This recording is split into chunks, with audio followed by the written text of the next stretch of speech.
여러분, 살면서 이런 느낌을 받아본 적 있으신가요? 이 세상도, 이 반복되는 패턴들도, 그리고 이 모든 감정들조차 왠지 낯설지 않고 익숙하게 느껴질 때 말이에요. 마치 이미 한 번, 아니 여러 번 경험해본 것 같은 묘한 느낌이요. 혹시 그런 순간에 내가 지금 새로운 여정을 시작하는 것이 아니라 정말 길고 긴 영적 여정을 이제 마무리 짓고 있는 건 아닐까? 그런 생각을 해본 적 있으신가요? 많은 신비주의자들과 영적 전통들은 환생이 단순히 끝없는 순환이 아니라고 말합니다. 오히려 그것은 배움과 성장을 통해 완성을 향해 나아가는 과정이라고 하죠. 잠자는 예언자로 잘 알려진 에드거 케이시 역시 같은 생각을 가졌습니다. 그는 어떤 영혼들은 충분한 배움과 성장을 통해 특정 지점에 도달하면 더 이상 환생할 필요가 없어지는 단계에 이를 수 있다고 믿었죠. 케이시는 수천 번의 최면 리딩을 통해 영혼이 생애를 거듭하며 어떻게 진화하고 성장하며 그 과정에서 기억을 통합하는지를 밝혀냈습니다. 그렇다면 내가 마지막 생애 주기에 접어들었다는 걸 어떻게 알 수 있을까요? 그 신호들은 아주 미묘하지만 동시에 우리의 깊은 내면을 울리는 강렬한 메시지를 담고 있습니다. 오늘은 마지막 생애 주기를 살고 있다는 9가지 주요 신호에 대해 이야기해 보려고 합니다. 시작하기에 앞서 아레볼루션 채널을 구독하셔서 여러분의 개인적, 영적 성장을 돕는 더 많은 콘텐츠들을 놓치지 마세요. 그럼 지금부터 본격적으로 시작해볼까요?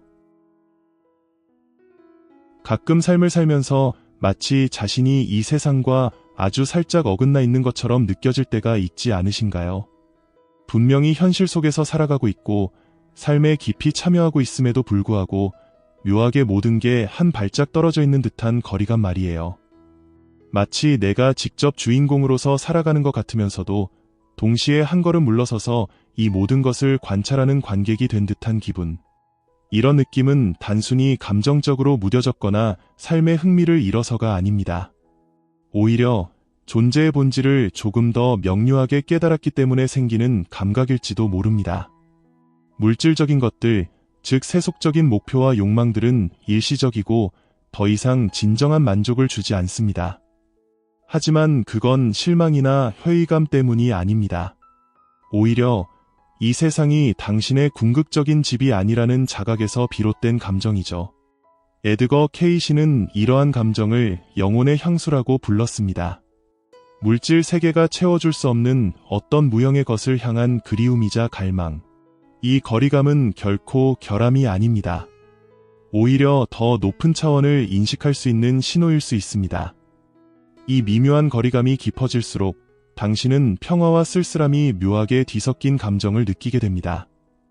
마치 영혼이 이미 이 세상의 이야기들을 수도 없이 걸어왔기에 이제는 깊이 빠져들기보다는 조용히 연민 어린 눈으로 바라보는 것 같은 상태 말이죠.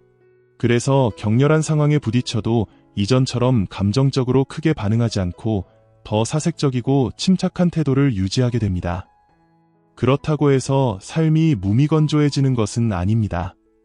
오히려 삶은 더 생생하게 다가옵니다.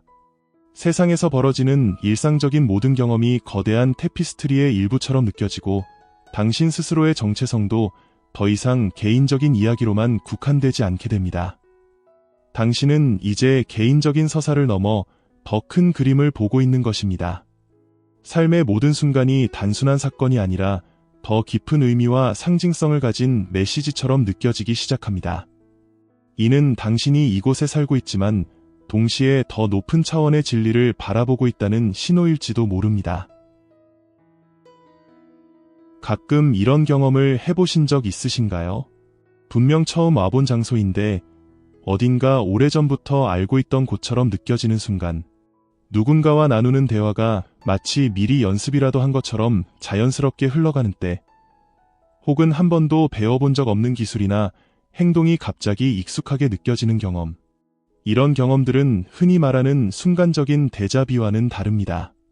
그것보다 훨씬 더 깊고 몰입감이 강하며 때로는 현실을 넘어선 듯한 생생함으로 다가오죠.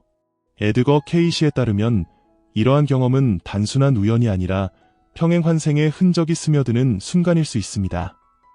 각 생애의 경계가 희미해지고 교차되는 지점에서 이런 현상이 나타난다는 것이죠. 특히 생애 주기의 끝에 가까워질수록 영혼의 자각은 점점 더 확장되며 단 하나의 생애가 아닌 여러 생애를 동시에 기억하고 느끼게 된다고 합니다. 이러한 데자비는 단순히 익숙한 기억의 잔재로 남는 것이 아니라 다차원적인 암으로 진화할 수 있습니다. 때로는 자신이 여러 정체성을 동시에 느끼기도 하고 현재의 삶과는 전혀 관련 없어 보이는 감정적 흔적을 인식하기도 합니다. 이런 조각들은 항상 극적이거나 드라마틱하게 찾아오지는 않습니다. 오히려 아주 조용한 순간에 예상치 못한 방식으로 다가옵니다. 특정한 향기, 오래된 멜로디, 혹은 누군가의 스치는 눈빛 하나가 시간의 경계를 허물며 당신 안에 잠들어 있던 어떤 문을 열어줄 수 있습니다. 시간이 흐르면 우리는 영혼의 이야기가 단순히 직선적으로 흘러가는 것이 아님을 점점 더 깨닫게 됩니다. 우리의 삶은 한 겹의 이야기로 이루어진 것이 아니라 여러 시간선과 층이 겹쳐져 있는 복합적인 구조를 가지고 있다는 사실을 느끼게 되죠. 이것은 우리가 가진 의식이 이제야 조금씩 이해하기 시작한 방식입니다. 그리고 이 생생한 데자비는 바로 그 진실을 암시하는 조용한 신호일지도 모릅니다. 많은 사람들은 죽음을 두렵고 피하고 싶은 것으로 여깁니다. 하지만 당신은 다릅니다. 죽음이 무섭게 느껴지지 않고 그저 자연스러운 전환처럼 받아들여집니다. 공포나 거부감은 없고 깊은 고요와 수용만이 자리하고 있습니다. 그렇다고 해서 삶에 무관심한 것은 절대 아닙니다. 오히려 죽음을 두려워하지 않기에 삶을 더 소중히 여기게 됩니다. 매 순간이 더욱 깊고 의미 있게 느껴지고 삶의 아름다움이 이전보다 더 선명하게 다가옵니다. 에드거 케이시는 생애 주기의 끝에 가까워진 영혼은 죽음을 극적인 종말이 아니라 부드러운 귀환으로 느끼는 무의식적 기억을 지니고 있다고 말했습니다. 그 기억은 당신의 삶을 대하는 방식을 완전히 바꿔놓습니다. 무언가를 영원히 쫓고 집착하는 대신 지금 이 순간에 온전히 존재하려는 태도를 가지게 됩니다. 이런 죽음에 대한 평온함은 당신이 다른 사람들과 관계를 맺는 방식에도 큰 변화를 가져옵니다. 특히 슬픔에 잠겨 있거나 죽음을 앞둔 사람들에게 자연스럽게 이끌리곤 합니다. 당신은 그들에게 특별히 무언가를 말하지 않아도 당신의 고요한 존재만으로도 그들에게 평화를 전할 수 있습니다. 죽음에 대한 대화가 당신에게 불안을 불러일으키지 않습니다. 오히려 그것은 자연스럽고 깊은 사색처럼 느껴집니다. 당신은 더 이상 끝을 두려워하지 않기에 삶의 한가운데를 온전히 껴안을 수 있습니다. 삶이 신성하게 느껴지는 이유는 그것이 영원하기 때문이 아닙니다. 오히려 삶이 유한하기 때문에 그 순간순간이 더 귀하고 신성하게 느껴지는 것입니다. 삶과 죽음을 모두 받아들이는 이 평온함은 당신의 영혼이 이미 긴 여정을 걸어왔음을 암시하는 조용한 신호일지도 모릅니다. 살면서 이런 경험을 해본 적 있으신가요? 어떤 사람을 떠올렸을 뿐인데 그 사람이 갑자기 연락을 하거나 고민하고 있던 문제의 해결책이 마치 우연처럼 자연스럽게 나타나는 순간들. 이런 놀라운 일들이 반복되다 보면 마치 우주가 당신의 생각과 내면에 직접적으로 반응하고 있는 것처럼 느껴지기도 합니다. 에드거 케이시는 이러한 현상을 공창적 자각이라고 불렀습니다. 그는 이를 영혼이 현실에 직접 영향을 미치는 능력이라고 설명했죠. 하지만 이 동시성은 단순히 행운이나 우연의 연속이 아닙니다. 그것은 당신이 더 깊은 의식의 층, 더 넓은 차원의 지성과 연결되어 있다는 증거입니다. 점점 더 자주 동시성을 경험하게 되면 당신은 세상이 단순히 외부적인 환경이 아니라 마치 당신의 내면과 의도를 실시간으로 반영하는 거울처럼 느껴지기 시작합니다. 그리고 이 동시성은 단순히 흥미로운 현상을 넘어선 하나의 대화처럼 다가옵니다. 아주 미묘하고도 상징적이며 깊이 개인적인 대화 말이죠. 흥미로운 점은 당신이 이러한 신호들에 더 주의를 기울일수록 동시성의 경험은 더욱더 늘어난다는 것입니다. 논리가 아닌 의미를 따라가도록 당신을 안내하며 당신이 미처 알지 못했던 길로 자연스럽게 인도합니다. 그러나 이 자각이 전통적인 의미에서의 통제력을 주는 것은 아닙니다. 당신이 현실을 자신의 의지로 조작하려는 것이 아니라 더 큰 지성과 조화를 이루기 시작한다는 데에 그 의미가 있습니다. 이 과정은 마치 음악이 진동과 공명하는 것과도 같습니다. 우주는 당신의 내면 상태를 읽고 그것에 응답하는 듯하죠. 당신이 평온하고 열린 마음으로 있을수록 우주와의 이 대화는 더 아름답고 자연스럽게 이어집니다. 동시성은 단순한 우연이 아닙니다. 그것은 당신이 더 큰 흐름 속에 있다는 것을 알려주는 신호이며 당신의 영혼이 이미 그 흐름과 조화를 이루고 있음을 암시하는 증거입니다. 살다 보면 한때 강렬했던 욕망들이 점차 희미해지는 순간이 찾아옵니다. 더 많은 것을 얻고자 했던 갈망, 지위, 사랑, 성취 같은 외부적인 목표들이 더 이상 당신의 삶을 지배하지 않게 됩니다. 하지만 이것은 무관심이나 의욕 상실 때문이 아닙니다. 오히려 내면이 충만해지면서 자연스럽게 이루어지는 변화입니다.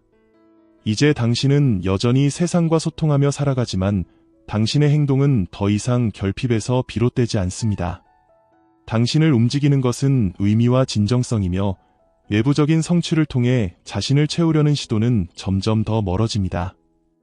에드거 케이시는 카르마가 집착을 통해 작동한다고 말했습니다. 그리고 집착이 사라질 때 환생의 끌림 또한 사라진다고 했죠. 당신이 점차 집착에서 벗어나 고요하고 명료한 상태로 삶을 살아가게 될 때 당신의 행동은 결핍이 아닌 내적 충만함에서 비롯된 것이 됩니다. 이러한 내적 진화는 종종 단순하지만 풍요로운 삶으로 이어집니다. 더 이상 강박적으로 노력하거나 외부의 기대에 휘둘리지 않습니다. 당신은 내면의 조화에 의해 자연스럽게 방향을 잡습니다. 물론 다른 사람들은 당신의 변화에 의문을 가질 수도 있습니다. 왜 더 높은 목표를 추구하지 않는지, 왜 더 많은 것을 가지려 하지 않는지 이해하지 못할 수도 있죠. 하지만 당신의 나침반은 이제 외부의 기준이 아니라 내면의 깊은 지혜를 가리킵니다. 목표는 여전히 존재합니다. 그러나 그것들은 더 이상 결핍감에서 태어나지 않습니다. 오히려 기쁨과 내면의 충만함에서 비롯됩니다. 당신은 더 이상 외부의 무언가가 당신을 완성시켜 줄 것이라고 믿지 않습니다. 이제 당신은 그 어떤 것도 당신의 존재를 더하거나 빼앗을 수 없다는 사실을 명확히 깨달았습니다. 삶은 더 이상 끊임없이 인정받기 위해 쫓아가는 경주가 아닙니다. 오히려 당신의 본질을 자유롭게 표현하는 춤이 됩니다. 모든 순간이 의미로 가득 차고 당신은 이 춤을 통해 삶의 진정한 아름다움을 경험하게 됩니다. 어느 순간 당신은 현실이 이전과는 다르게 느껴지기 시작합니다. 물리적 세계가 더 이상 단단하고 절대적인 것으로 느껴지지 않습니다. 그것은 마치 무언가 더 깊은 차원의 투영처럼 느껴지고 당신의 자각은 이 세계를 구성하는 패턴과 그 이면에 있는 무형의 장으로 확장됩니다. 신비주의자들은 이러한 상태를 베일이 얇아졌다고 표현합니다. 과학에서는 이를 시뮬레이션 이론이나 홀로그램 이론으로 설명하기도 하죠. 어쨌든 이제 당신은 현실이 단순히 물리적이고 고정된 것이 아니라 당신의 의식과 상호작용하며 끊임없이 조율되고 있는 주파수라는 것을 느끼기 시작합니다. 이 변화는 단순히 아이디어나 개념으로만 그치지 않습니다. 그것은 몸과 마음, 그리고 당신을 둘러싼 공간에서 실제로 느껴지는 강렬한 경험입니다. 이런 깨달음이 자리 잡으면 일상이 완전히 새로운 의미로 빛나기 시작합니다. 평범했던 모든 것이 상징으로 가득 차 있고 동시성이 신화적인 차원을 띠게 됩니다. 꿈, 기억, 그리고 깨어있는 경험 사이의 경계가 흐릿해지며 모든 것이 하나로 연결되어 있다는 자각이 깊어집니다. 당신은 이제 현실이라고 부르는 것이 단순히 외부에 고정된 무언가가 아니라 당신의 의식 상태에 따라 조율된 주파수에 가깝다는 것을 알게 됩니다. 그리고 이 자각 속에서 진정한 자유가 찾아옵니다. 더 이상 외형적인 것들에 휘둘리지 않게 됩니다. 당신은 그저 보는 자가 됩니다. 판단이나 집착 없이 모든 것을 있는 그대로 바라볼 수 있는 상태로 들어가는 것이죠. 잠깐. 이 통찰들이 당신에게 깊은 울림을 주었다면 이 영상이 당신과 비슷한 경험을 하고 있을 누군가에게도 큰 도움이 될 수 있습니다. 함께 나누고 싶은 분들과 이 콘텐츠를 공유해보세요. 또한 저희 아레볼루션의 활동을 응원해주고 싶으시다면 아래 감사 버튼을 눌러주세요. 여러분의 격려는 우리가 영혼의 여정을 더 깊이 탐구하고 세심하게 준비된 콘텐츠를 계속 만들어가는데 큰 힘이 됩니다.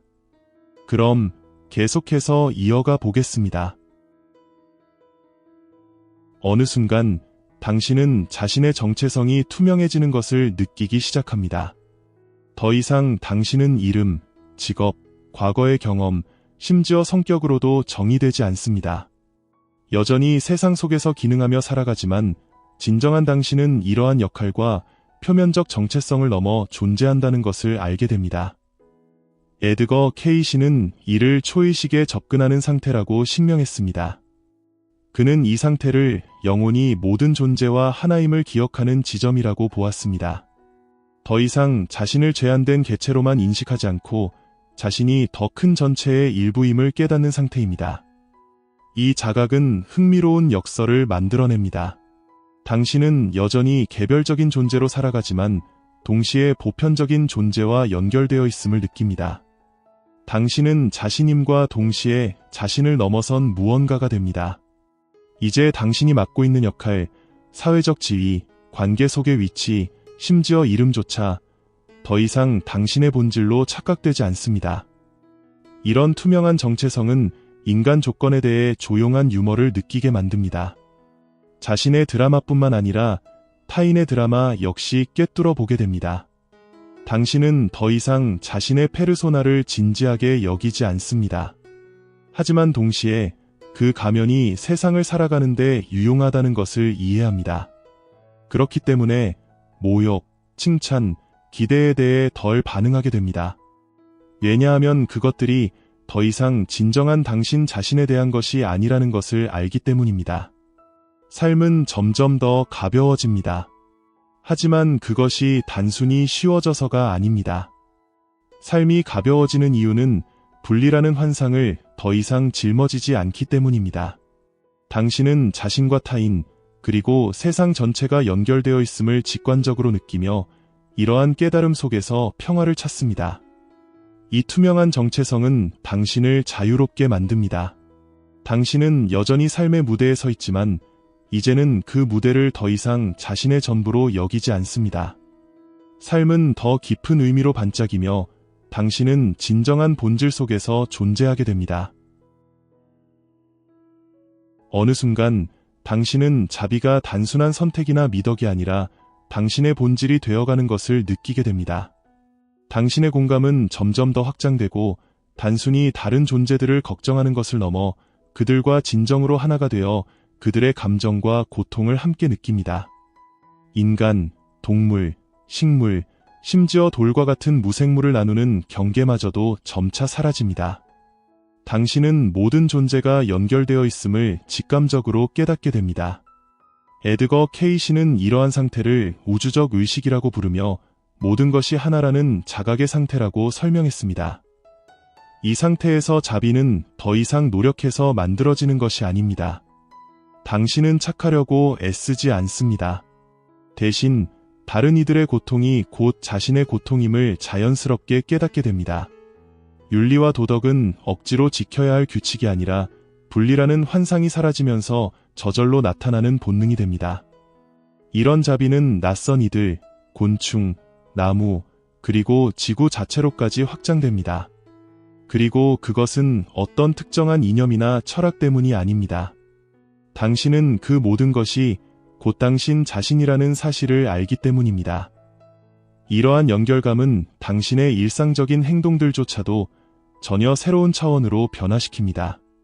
식물에 물을 주는 일이 단순한 일이 아니라 신성한 행위로 느껴지고 누군가의 이야기를 깊이 들어주는 일이 그저 친절을 넘어 사랑의 표현이 됩니다.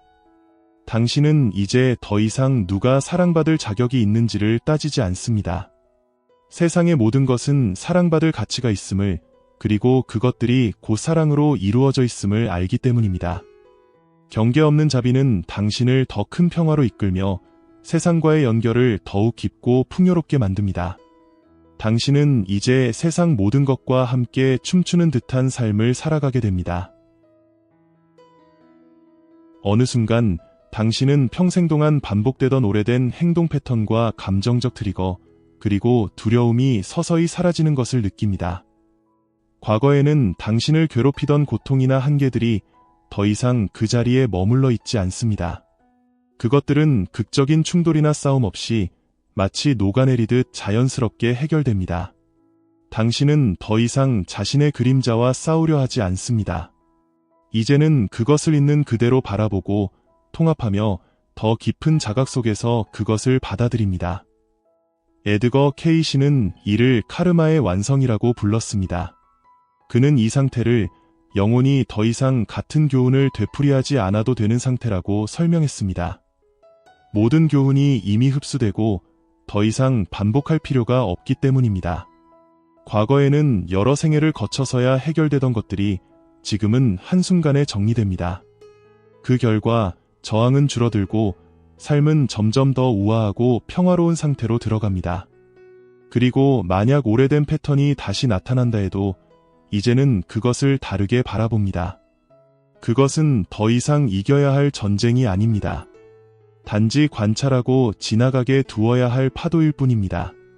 당신은 더 적은 노력으로 더 많은 평화 속에 머물게 됩니다. 변화는 항상 극적이고 화려한 불꽃놀이처럼 찾아오지 않습니다. 오히려 부드럽게 스며드는 해체로 다가옵니다. 내면의 풍경은 점점 더 넓어지고 더 관대해지며 더 온전해집니다. 당신은 더 이상 과거를 도망치고 싶은 무언가로 보지 않습니다. 오히려 그 모든 경험이 바로 이곳으로 지금 이 순간의 자각과 완전함으로 당신을 이끌어 왔음을 깨닫게 됩니다. 과거는 더 이상 짐이 아니라 당신을 빚어낸 소중한 일부가 됩니다. 이 9가지 신호가 하나로 수렴될 때 무언가 깊고도 근본적인 변화가 시작됩니다. 그것은 갑작스럽게 찾아오는 깨어남이 아닙니다. 오히려 부드럽게 펼쳐지는 기억의 회복입니다. 당신의 진정한 본성, 모든 정체성 아래 숨겨져 있던 본질을 떠올리는 과정입니다. 만약 당신이 이 특성들 속에서 자신을 발견한다면 그것이 여정의 끝을 의미하는 것은 아닐지도 모릅니다. 오히려 처음부터 시작되지 않았던 여정을 마침내 집으로 돌아오며 완성하고 있다는 것을 의미할 수 있습니다. 에드거 케이시는 생의 주기를 완성한 영혼들이 사라지는 것이 아니라 우주의 완전한 의식으로 확장된다고 말했습니다. 그리고 그들은 여러 생애 동안 모아온 보물과 깨달음을 함께 가지고 돌아옵니다. 여러분의 생각을 듣고 싶습니다. 이 신호들 중에서 여러분이 경험한 것은 무엇인가요? 댓글로 여러분의 이야기를 나눠주세요. 함께 성장하고 공감하는 커뮤니티를 만들어가요. 또한 더 깊은 의식, 환생, 그리고 신비로운 통찰을 탐구하고 싶으시다면 아레볼루션 채널을 구독하는 것을 잊지 마세요. 이곳은 영혼의 성찰, 시대를 초월한 지혜, 그리고 강력한 영적 안내를 위한 공간입니다. 그럼 다음 시간까지 부드럽게 걸으며 깨어있기를 바랍니다. 시청해주셔서 감사합니다. 저는 알씨였습니다.